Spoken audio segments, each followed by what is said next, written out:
production needs to be powered by the clean and renewable energy. If the system for that doesn't exist, we have to build it. 5, 4, 3, 2, 1. Welcome to We Are Duffree's Perspectives. We have a lot of responsibility. We reach thousands and millions of people through the projects that we're doing. We are a creative agency maximizing the positive impact on businesses, society, and our planet. So if you currently look at all communication marketing campaigns, it's not always representing society. Radical change needs to happen now. Otherwise, brands and companies are going to get left behind. You know, if you're a marketing manager, if you're in a senior position, you're an opportunity maker. So how can you redistribute those opportunities in an interesting way? Every week, founder Mitchell talks to visionaries and changemakers who are shaking up the status quo. We create content for every living soul on this planet. Get ready to be launched into a new perspective.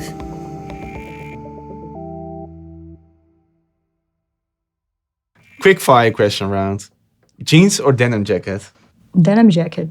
What or who is your ultimate creative design inspiration? Nature.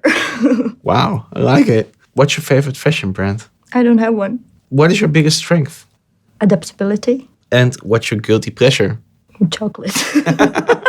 Welcome. Thank you very much for being here, Adriana. Can you introduce yourself? Well, my name is Adriana Galijasevic. I am a denim sustainability and circularity expert in the fashion industry. Wow. How did you get to where you are now? Oh, wow. It's been a long journey. I guess it all started when I was very little. I was fascinated with handicrafts and touching textiles. And I remember when I was 6 years old, I would, spend endless hours cutting paper dolls and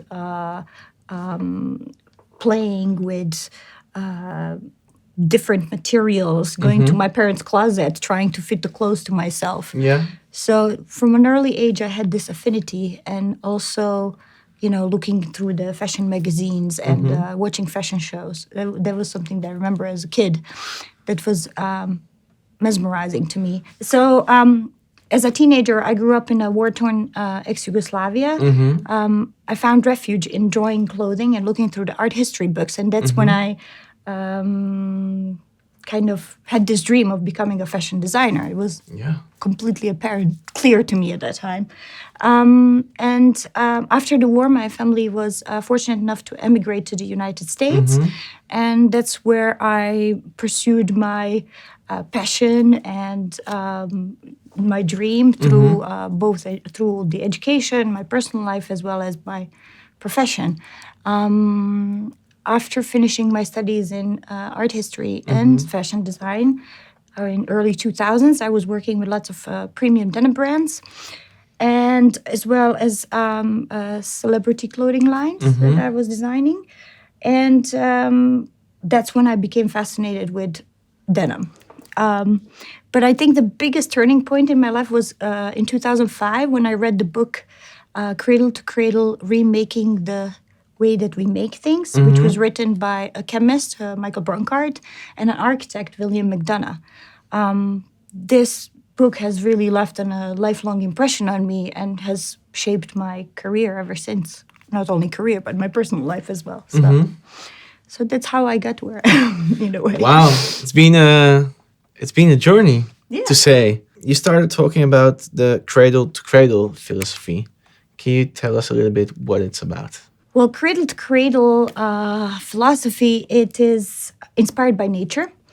In nature, there is no concept of waste. So everything becomes either food for another organism or another system, and all the materials are reutilized in a safe way. So this is kind of like the biggest inspiration for the nature. To implement this philosophy, there's a cradle-to-cradle certification standard, which is powered by the Cradle-to-Cradle Products Innovation Institute. And this is the only standard in the world designed for the circular product economy. And it's the most rigorous because it really has a holistic approach. It looks at product design from 5 different perspectives. So one is the material health, social fairness, another one, water stewardship, material reutilization or circular economy, and use of renewable energies. And the ultimate goal of the cradle-to-cradle philosophy is to actually create a positive impact. Wow, that's so interesting. But where does your love for denim come from then? I mean, I became fascinated with denim on three different levels. One is that it's full of paradoxes. You know, it's like it's mass-produced, yet it's hand-touched. It's universal, yet it's unique in terms of like if you and I buy same pair of jeans, you wear yours and I wear mine, and we compare them, a year after, you will have your own habits and patterns, and I will have my own on it. So this is that one aspect. Another aspect is that denim industry and just denim in general merges, creativity, science, engineering, and technology, and these are all disciplines that I'm very fond of. In addition to that, it's also very detail-oriented. I mean, there are so many possibilities, so it's really a source of endless possibilities. You can completely get lost in the detail. And the third aspect that's very important to me is that denim fabric has this magic ability to inspire and unite people. Like it transcends all ages, all genders, all socio-economical backgrounds, all ethnicities. I think this all-inclusiveness and celebrating the diversity through unity resonates very deeply with me because of my experience in the teen years when I grew up in the country that was ethnically divided. Yeah. What do you see as the greatest opportunity for driving forward the cradle-to-cradle principles? Cradle-to-cradle philosophy and the principles are about designing for the new use. So even though that framework is very strict, I see it more as an avenue of innovation and systemic change. Because if you look at the world today, all the waste problem that we have today is there because we never designed with an intent to reuse something. And in the cradle-to-cradle world, when you are designing something by looking at the material health, you have to ensure that all the inputs are clean.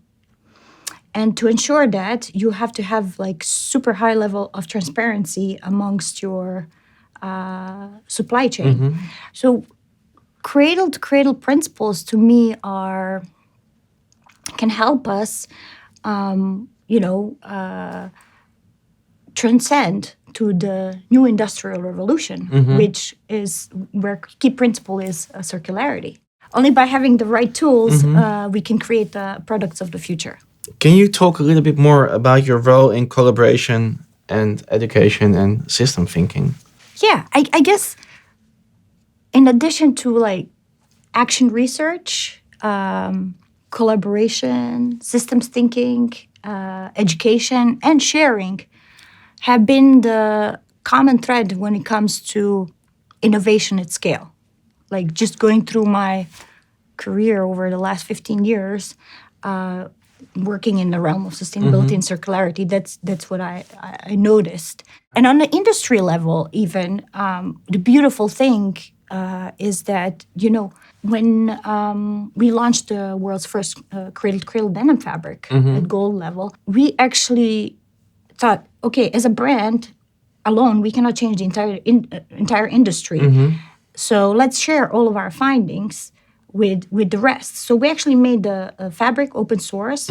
So this allowed other brands to use the fabric as well as other mills that are outside of our network even to use this clean indigo technology and improve the practices in their own realms. So, this idea of sharing is also super, super important. I think this idea of, the action research, collaboration, systemic thinking, and sharing is not only key to the circularity in fashion industry, it's actually applicable to all other industries. What is your goal for the future? Do you have a goal or a dream for the future? So my vision is cleaner, safer, healthier, more respectful, more diverse world where waste doesn't exist, and that's powered by a harmonious relationship between the natural and artificial intelligence.